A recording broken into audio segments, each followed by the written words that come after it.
Hello and welcome to eSpace, the entrepreneurship space here at University of Geneva, Switzerland, for the Global Entrepreneurship Week 2020. In a few minutes, you will have the chance to enjoy a masterclass on the topic of surviving crisis. Annika Hartmann, Managing Director at Initiative of Change Switzerland, that is also co-hosting this session for the topic of this day, how to become the entrepreneur of tomorrow. Now, to the core of this session. Annika, thank you for being with us. You have the floor. Thank you. Good afternoon. So let's talk about crisis, and let's start directly with a symbol, the Chinese symbol for crisis. What I came across once was that it's danger and opportunity. And that pleases me a lot because at that time I was in a crisis myself, and I really liked the idea that when you live something difficult or you're in a challenging situation, there is an opportunity. But when I prepared this presentation, I actually learned that this was a widespread misinterpretation, that the real meaning is actually change point. So you have a dangerous situation and it's a change point. And I was like, oh no, this is not really what I wanted it to be, because change can be positive and negative. So I wanted to add for this classes here the notion of opportunity for entrepreneurship, for entreprendre, to take action and to find a solution. So welcome to this class, How to Survive a Crisis. And we all know we're living in times of crisis. The COVID-19 pandemic is everywhere in all our media and news. And who would have thought that a year ago that we would run around with masks in all public places, that we would keep physical distance like we're doing now and work remotely to keep us safe and to survive. And of course, there are also other crises, like personal crises. We all had a heartbreak. I mean, we failed in exams, and we had maybe not a job we wanted. So these are kind of normal life experiences. And the COVID-19 pandemic is also a crisis that impacts us on a personal level. I just saw also in the news that the COVID-19 has affected mental health of 40% of teenagers. And this morning I read in the news that also for the students starting this university year online is very hard because this human connection is missing. And there are, of course, also political crises everywhere, like in Belarus, Russia, Syria, Lebanon, and also in other places. And we have an environmental crisis, like the climate crisis, that is pushing us really to adapt and find solutions. So why are we talking about crisis now here in this entrepreneurship week? Well, because entrepreneurs have this quality of looking for solutions. They are problem solvers at heart. They really want to find the niche and solve a problem. So we need them to get out of this crisis. But looking at all this level of crisis we are having here right now, we have to be aware that's not a quick sprint, but this is a marathon. So you need a lot of strength and energy to go through that. So that's what we're going to do now. We're going to look at how to prepare to survive a crisis. What we're going to do here is, first of all, I would like you to look at yourself. How are you reacting or responding to a situation of crisis? And I want to invite you to our concept of story sharing. Normally at IFC, or Initiatives of Change, what we do is that we offer a safe space where people can share their personal story, and then we learn from each other. It's a very traditional and very potent way of passing on experiences and learning. Well, due to COVID-19, we cannot do that now. So we pre-recorded 3 stories of Antoine in Lebanon, Sidra in Syria, and Mark in Belarus, who will share how they are dealing with a political crisis. And now you will think well, I'm an entrepreneur, or I want to go into entrepreneurship. Why is that interesting to me? It's because every story has an underlying pattern that actually refers also to your life. You will find something in the stories that will help you to look at how you react to crisis and what you could do. And that's why we're going to offer this also in this masterclass. And I would like to guide you through some leadership habits, which are just a suggestion, but I think they're very helpful. And we will compose a survival kit as an inspiration and invite you then after this class to think about which elements you would like to put into a survival kit. So, pardon, I've got a little bit too fast. Before we start, we should think about how do we react to crisis. I mean, humanity survived for years and years, so we normally reacted with the fight, flight, and freeze reaction. So our brain is constantly looking out for danger, and as soon as it sees the dangers, it comes out a lot of stress hormones in our body. The adrenaline level and the cortisol level rises, and we become fit to react to either fight our enemy or to run away. And if that is not a good idea, like for example, if you meet a bear, then you're better advised to freeze and not to go on. The only problem is that nowadays, in the modern world, there are very subtle stress triggers. It can be 70 emails you suddenly see in your email box. It could be a traffic jam. It could be an angry client. It could be a fight with your partner. Of course, this is stressful, but it's not life-threatening. The only problem we have is that we do often react in this fight, and freeze response. And that has a consequence. We always have a high level of the stress hormones, and that is called chronic stress. And that is, of course, very harmful for our body and also for our mental health. And it impacts how we actually act as an entrepreneur. Because if you have a lot of stress hormones in your body, in your mind, then you do not react a lot. You become very passive, and you don't want to take any decisions. And that is not helpful if you want to find any solutions. So now I would like to introduce you to Antoine Chelala. He's living in Lebanon, and he's going to share with you how he managed the last year in the political crisis in Lebanon. Hello, my name is Antoine Chelala. I am 22 years old, and I am from Beirut, Lebanon. The past year has taught me and is still teaching me a lot about the true meaning of resilience, how to navigate a crisis, and how to overcome certain challenges. Since October 2019, the revolution started in Lebanon, and it was followed by the financial crash, an economic crisis, inflation, higher unemployment rates, seeing many of my friends leaving the country, and of course, on top of that, the coronavirus crisis.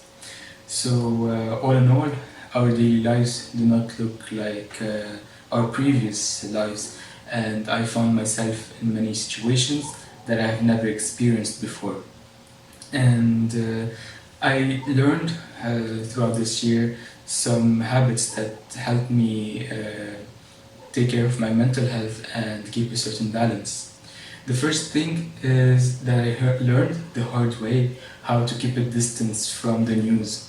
I know that it's easy to get hooked on the media, especially when there's a lot happening outside and you want to be well informed in order to react properly. But at some point I felt that this was getting overwhelming, so I decided that it's time to take a distance, to take a step back, and that I didn't need to know everything that is going on. And this helped me a lot to keep a certain balance. The second thing is the practice of quiet time. With initiatives of change, we come together weekly for a moment of quiet time. It's a great opportunity to silence the external voices and focus on the internal voice. And it has helped me personally a lot to get some mental clarity, organize my thoughts, process my feelings and emotions, and deal with everything that is happening outside and inside. And the third thing is to be surrounded by people who love you and support you, and whom you are able to love and support back. And this two-way street kind of support network, it gave me a sense of we are in this together, and it also gave me faith in a better future, even though it was really, really difficult to believe in better days at certain points. This being said, I would say that there's a before and there's an after the 4th of August. On that day, the major explosion of Beirut happened, destroying half the city, leaving thousands injured, killing more than 200 people, and it was truly devastating. It was a tragedy that left us speechless, And at that point, I felt that everything that I have learned before was obsolete, and that there was nothing strong enough to get us out of this crisis, because it's a whole other level of crisis. However, with time, I realized that there was two main things that helped me. The first thing was action. I felt a strong urge the first few days after the explosion to go down to the streets of Beirut and help out. And even though my contribution was really small, just helping cleaning some houses, a church, distributing some donation, so it was really tiny compared to the level of damages, but it helped me to be in part of the solution rather than observing and crying over the problem. And the second point is acceptance. Right after the explosion, there was a lot of discourse around positivity and staying strong and resilience, and for me it made no sense because it was too soon. I realized that for me it was really important to take time and accept the tragedy that we went through, and that in order to rise, we need to fall. In order to resurrect, we need to die. And this acceptance phase was really essential in order to keep going later on. And I acknowledge that there are a lot of people who had it way more difficult and way tougher than me during the explosion. So this is totally drawn from personal experience. Thank you. Yeah, thank you, Antoine. This is a perfect recipe for how to deal with a crisis. And we want to go deeper now in another ability we have to react to crisis. It is our resilience. And if you look for resilience in the research, then you will always find a plant adapting to hostile circumstances. And what is resilience? And I think we have in Antoine a very good example. He is a very resilient person. So resilience is how well a person can adapt to the events in their life.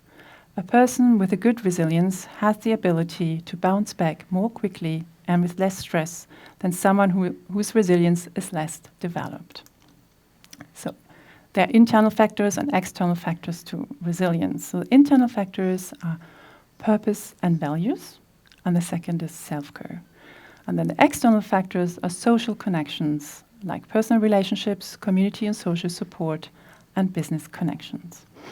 So let's start with we're looking at all these factors, of course, and let's start with the first factor, which is the purpose. So that's really what you're living for. If you want to be an entrepreneur, then it's about or if you want to be an entrepreneur or a scientist, or if you want to found a family, or you want to live a very healthy lifestyle, this is really what you are living for, what's really central in your life. And already Nietzsche said that he or she who has a why to live can bear almost anyhow, which means that when you're really clear about your purpose in life, then you can be very resilient and face difficult times. And a very famous example for that is Viktor Frankl. He is a Holocaust survivor, and in 1946 he wrote his memoirs, Man's Search for Meaning, and he founded the logotherapy, which is actually a psychotherapy and is based on the concept that the biggest thriving motivation in our life is to know our purpose, and that is carrying us through difficult times. So here, building your resilience is about boosting your, being aware about your purpose, which is super easy, isn't it? I mean, it's not. It's probably the hardest question that we have in life. And for our survival kit, I wanted to suggest to you the image of a tree and its roots, because purpose are really at the root of your resilience. If you find out what you're really living and striving for in your life, you can root in that and you will become a very solid leader. Values can be very helpful in finding your life purpose and also in translating your life purpose into action. So if you're an entrepreneur, then you probably do value courage or curiosity or creativity or perseverance and optimism. You're probably also adventurous. So, I mean, that's super personal. I'm just saying that like that. You have to find out your own values and what you stand for. So values have a role. They are your compass. They guide you through difficult times, especially like times like ours. Like, we don't know what's going to happen the next month. So if you're really connected to your values, they can set your priorities. They can give you direction. If you're very compassionate, then you will probably say, well, the next first important thing I have to do now is looking after my team. But how can you find out about your values, if you stick to your values, if you are aligned? Life is so busy, and especially in times of crisis, we are very highly active and try to find out for solutions. So at IFC Initiatives of Change, we recommend to practice a moment of quiet daily. It's a marathon. You really have to practice it every day. And the idea is for you to take a moment and sit down and ask yourself some questions. For example, you ask yourself, what is important in my life right now? How am I reacting? How is this in line with my values? The only problem here is that we are living in a life where it's very difficult to focus inside. I mean, there's a lot of distraction. We have all a mobile phone and get kind of addicted to that. So it's important to really shut down. And Antoine says it's also in the video that it is about shutting out the external voices and just to listen inside yourself in order to find out what is important to you. A way of accessing this inner process is journaling. I mean, it's simple. It sounds like everyone has done that a certain time in your life, but it's a very powerful tool. You can write down your thoughts, which are just coming into your mind. You can really have guided questions as well. And the idea is that if you do that over time, you will be able to review, reflect. You will see some behavioral patterns you have. You may want to correct that. And you will explore opportunities. You will get a different perspective. And that really helps you to get out of this fight-flight response, this really active, automated response with loads of adrenaline. No, it's a moment of quiet, and you kind of get into it. And already the ancient Romans did that. So it's a powerful tool. And there's, here's some guidance regarding some questions you can do. And it can also support your innovative thinking. And there are studies that prove that this is a powerful tool also for stress management, and that it makes you just more healthy and happier. Who would have thought that journaling has this power? So now I would like to invite you to listen to Sidra Raslan. She's living in Syria. Hello, my name is Sidra and I am a Syrian woman. I'm also a volunteer, a pharmacist, and a co-directing manager of a conference titled Creative Leadership. All these things that I am are a result of the crisis and also a way that has helped me get through it. For me, that crisis is the war that started in 2011 and the economic crisis that followed. And also most recently is the pandemic in 2020.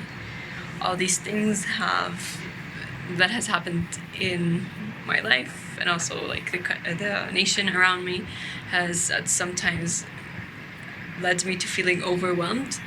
That it came with a feeling that I wanted things to change right now if I could just sleep and wake up and see that the world was better. But that is not how it works. So how I dealt with that was that I started looking at the tools that I have around me, what resources I have, and maybe that if I couldn't change the world, maybe I could change someone's world.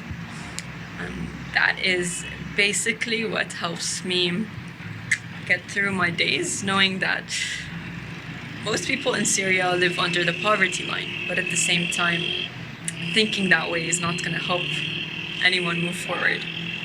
So first of all, I started from within. I started looking at myself, defining my values, knowing what is my purpose. And even though that is a very big question, I know that I am closer to it today than I was 5 or 6 or even more years ago. The resources I used and the tools I used was journaling and quiet time, which is also a form of inner reflection. After that, I went on looking around me for people that had the same vision and had that sense of hope that the country can be better. And I found these people, and we are now working on the ground in Syria to present it in a better way and to make individual people's lives better, hoping with that we can change the entire country and help it get over or get through this crisis. After that, or actually during that time as well, I went international, knowing that if I'm going through this, then it doesn't mean that there is only a crisis in Syria. It is actually an international crisis. Everyone in their own country is going through something. So I found a group of people with initiatives of change that led us together to create a conference titled Creative Leadership. And we managed to reach out to more than 120 people last summer. And basically, through the community that I'm building and the connections and the sense of purpose, I'm hoping to turn this into small steps that are helping create a better future. Thank you very much. Thank you, Cedar. It's very interesting. She's also going back to this, I am telling about this quiet time and the journaling and how it's helping to her, and also finding a group that is connecting with her and helping her to find a solution. So next factor of internal factors of resilience is self-care. The different ways of doing self-care, physical exercise, time in nature, creative activities, but who has time for that? The problem is that entrepreneurs are under high pressure and often over-engaging and overworking. And that is especially the case for social entrepreneurs. So social entrepreneurs actually want to change the world. They are the change makers of tomorrow and of today already. And so a part of wanting to earn a profit, they also want to find a solution, a social solution, economic or ecological. So it could be sustainable fashion or sustainable agriculture, microfinance and all that. So when you engage into a common good cause, then there's a very high risk that you will neglect your own health and your own well-being. And that is a serious issue because if you don't look after your well-being, then there is the risk that you cannot really bring the change you want to be. So here's the oxygen mask principle. Take care of yourself first and then help others. It sounds easy, it seems to be horribly difficult. So in our survivor kit, I would like you to put some oxygen masks. Not only good when you're sick, but it's really about I have to look after myself. And this is not just a nice to have. I want to draw your attention to the fact that the Schwab Foundation, so Klaus Schwab is the founder of the World Economic Forum, and he created a social entrepreneurship foundation, and they have a whole initiatives and projects on well-being for social entrepreneurs. So just to show this is an important issue. So take time for yourself. Self-care is in the center, and there are many different ways. Of course, the physical is important because then you can get rid of all this cortisone, adrenaline, and it's good to be outside. There are online workouts, so you can do that too. If you go into nature, you relax automatically. And everything which is creative, of course, is very good because as an entrepreneur, you have to think in different ways. And idly, you try out something new.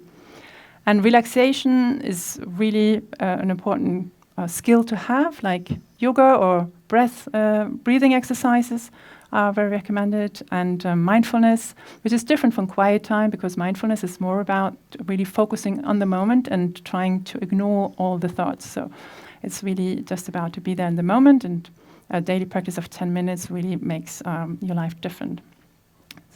And time for connections. And that brings us now to the next story we have. This is Mark from Belarus, and he's going to share with us how he lived through the crisis.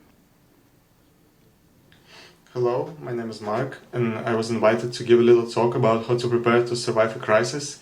In Belarus, we experience a severe crisis, a very prolonged one, and uncertain, which is connected with the political issues, because after the former president lost the elections, he's made a military seizure of power. So in Belarus, surviving the crisis is mostly connected with the practices of protest and practices of solidarity. People create, in response to the challenges that we face, infrastructures of help, of mutual help, infrastructures of resilience. These are often grassroots movements, and most of them didn't even exist when it all started in August 3 months ago, but now they are operable, they offer help to people. There are lots of things like neighborhood activism, because surviving crisis and political crisis, it's not about 100,000 people's marches, it's about people who you live with, it's about the community that you live in, and it's about the politics of small things. So definitely solidarity is the key, and solidarity in both ways, that you can help others whenever you can, whenever you are able, but also not being reluctant to seek help yourself, because there are people who are willing to help you. There are infrastructures that can offer help you for the situation that you are in, and you should communicate to the people that they can find help, that they should seek actually help. And about mental aspect of surviving this prolonged crisis in Belarus, what helps is definitely the collective activity, because it's about community that you live in. It's about connection. It's about people. When you join a tea drinking gathering, or when just grassroots organization of a movie for kids in the neighborhood, you just go there and you communicate with other people, you meet them, you restore your faith, you get energized with optimism. And but definitely crises, they don't offer, don't expect to find a solution to a crisis, because crisis infrastructures are very unstable, and like even in Belarus, now as the government recognized that COVID-19 exists, for the first time they will introduce mask regime, and it will definitely affect our ability for collective activity. We will not be able to meet, and it means that just don't expect normalization, don't expect that everything will come back to how it was before. Just work towards the creation of more favorable conditions for the people that surround you and for the people around you, and prioritize solidarity. Yeah, thank you, Mark. Mark has a very strong focus on connection and solidarity, and that brings us to our external resources for building resilience. External are really important, like your personal relationships, your families. And I want to offer to you as an item for your survival kit, the rope, because it's very important that we have tight relationships with the people around us, because if you are isolated, it actually harms your health, as if you were smoking 15 cigarettes a day, or you would have alcohol use disorder. So you have to be connected. And what is the possibility to be connected now in times of social distancing? Well, there's still the opportunity to volunteer. We have here an example from the States where people offer bakery selling in keeping social distancing. And it is also proven that volunteering is good for your health. It's a very rewarding exercise. It's you're helping others. You get a sense of belonging. So that has also been proven. So it is a good way of building healthy connections. And in the UK, right after the lockdown, 750,000 people registered in community groups to offer their help to the most vulnerable people. And if you need help, and that Antoine says as well, then you should reach out for help. And that's why I have here the numbers. So for Pro Juventute, if you're under 18, and for adults as well.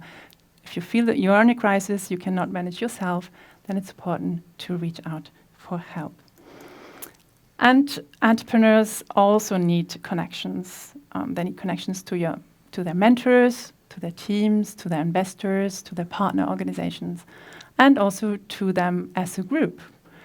We're living in times of big change. We are at the change point right now, so we have to look for opportunities. And even if we aim and manage our own resilience, it's important that we kind of come together and build back better. This is a call from the United Nations to build a better post-COVID time. And entrepreneurs have an important role to play because they're on the ground, they are the problem solvers. So it's important to think about how we could build the collective resilience of entrepreneurs in order to kind of find a way to strengthen the resilience in society and the economy. Well, this brings us back to the Chinese symbol for crisis. And we said it's not anymore opportunity, just opportunity. It's more than a change point. And in the end, it really is about watching out for the change point and seizing the opportunity to bring positive change. And this is our survival kit, and I invite you to think about your own survival kit and what you would like to put into it. Thank you. Thank you, Annika, for these ideas. I think we learned a lot with this masterclass. Sidra and Antoine and Mark, what they went through is something that also equipped them to be able to understand how to use a survival kit. And so I have a question for you, and this is to introduce my first question. Do you think everyone could understand how to use their survival kit? Because they went through difficult things, but do you think, for example, people who grew up in Geneva could use a survival kit? Yes, I reckon we all can create our own survival kit. It's just, I reckon you have to be really intentional about it. And I think that's the change point and the opportunity we have in this COVID-19 crisis, that we here in the Western world learn, oh, crisis is real. We were not so familiar with that. We have seen with Sidra and Antoine and Mark, COVID crisis just on the side. There are many other crises, so they're kind of more used to that. But for us here in Geneva, this crisis modus is kind of new. And I think what helps us is to say, like, yes, it is an opportunity to look for something. And I think the first step is to look at what is about my resilience and what makes me strong enough to go through this, because this is long term. And I want to be fit also to meet the other crises that may come. So yes, it's an invitation, and of course it's very personal, and I think it's good to go through the things I just offered and then to see what is making you stronger, what are your resources. But basically I think you will have to go through this step of what are your inner resources, your purpose in life, your values, and also how can I take care of myself, where can I find a break, even if I'm in confinement, even if I disconnected from the others. And suggestion would be, for example, when I read about the students this morning who feel so depressed about being isolated or just having online classes, I thought, well, it would be good if they could connect online and have a quiet time.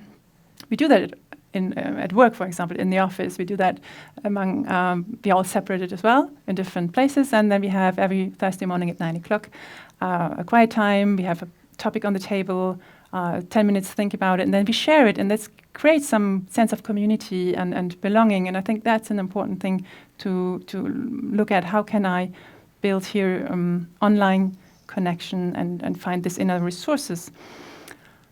Yeah, that's what I think. Maybe do you think social connection could be the same physically and online, virtually? No, they can have the same value? No. And I don't know how to translate that, but I read today in the article, like, la connexion ne s'est pas en lien. And I totally agree. There is a connection possible. I mean, it's so good to see each other online and continue working, continue seeing the family who is abroad and all that. But it's not feeling the same, and we should not pretend it does. So each time I meet someone in person, I'm very happy, happy to see you, because otherwise it's always online, and there is a screen fatigue, I think, that is coming there, and it's still just a screen in the end. Yeah. How did you survive this crisis? In this crisis? Well, I honestly, I found it very difficult. I had a very freeze moment, I must admit. I was like, oh my God, I want to sleep and please wake me up when it's all over. But it didn't work like that. I just had some weird behavior at the start. I really cooked a lot to have some food in case there wouldn't be any food left. And it took me some time to realize that this is not a war situation, it's just a pandemic, and that we can trust our government and leadership. And this is one important point in this class, is that leadership is essential. And I feel like here in Switzerland we have leadership we can trust. That reassured me, and in the end I just tried to manage my emotions as well through quiet time. Meditation is very helpful. That's something I took up during that crisis. Maybe there are specific action steps that you took, maybe from the survivor kit that we just seen before? Yeah, so I'm definitely a big fan of journaling. It gets you, the thoughts go out and then you feel much more relieved, and it helps you to see also progress when there is a progress, of course. And I like also to talk to my friends and family to really get also feedback on that, because we all have these blind spots and it's my narrative and I can maybe become a bit negative about what's going on. And so it's good to get some feedback. And I definitely also agree with Antoine when he said you have to get away from the news feed. So in the first months, I reckon we all listened too much to all this number of cases growing up and all the different theories of what the virus can do or not do. And I felt it was making me kind of unhappy. And so I also forced myself not to do it. And then when we talked to friends and family, we also said, like, this is a COVID-free moment. We say we're not going to talk about it now. So you have to be very intentional. So for me, it was like you have to be intentional about protecting yourself, because under crisis, you are on the stress level of flight and freeze. So you have to look out for yourself and say, no, I'm going to act differently now than what's urging me. Yeah. Thank you, Annika. So we have a question from the people who are looking at the masterclass live right now on YouTube and on the webinar. So the question is, how do we develop a good resilience if it's not intuitive? Yeah, so it's not intuitive. Well, be really intentional about it. So it's sit down, write down what is important for me.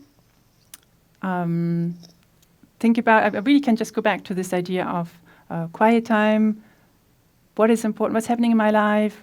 Write it down. You will find after a while your answer when you search in yourself. And of course, you can go for some research as well online, but I really recommend you, first of all, to be very intentional about what the answers are in yourself. And you list down your values. You ask yourself, what is important in my life, really? I mean, crisis is a situation you do actually find out quickly what's important in your life, where you want to focus and where you want to prioritize on. So sit down, take time. That's important. Sit down and take time. Yeah. How do you think we can still volunteer with the tools that we have left? Yeah. Well, here in Geneva, for example, when the pandemic broke out, we had in Varumbe, no, it's not Varumbe, it's, I can't remember the name of the place, but then Partage, the organization Partage, had to give out bags with food, basic items to people who were not having enough to eat here in Geneva, which is, poverty is the reality. And they were calling for a lot of volunteers. So you put protection on, then you're there to help the others. And online volunteering is, in my opinion, also an option. We could think about people living in elderly homes who have access to a computer, that we, when someone explains them how to use a Zoom call, then we could offer like 20 minutes of conversation. I mean, it has been very hard for elderly people to be so isolated in these elderly homes. So it's about creativity, it's about entreprendre, it's about action, it's about brainstorming and being creative and then act on it. I think there's more than we think we can do. Thank you for the ideas. Okay, so we don't have question anymore. So I think... I could ask you a question, maybe. Oh, if you have a question for me, maybe, why No, not? I just wondered how you did react to the COVID-19 pandemic, and if that has evolved over time? For me, it was. I think it's. You said it. It's personal and it depends on everyone. And as someone who always do things on his computer, and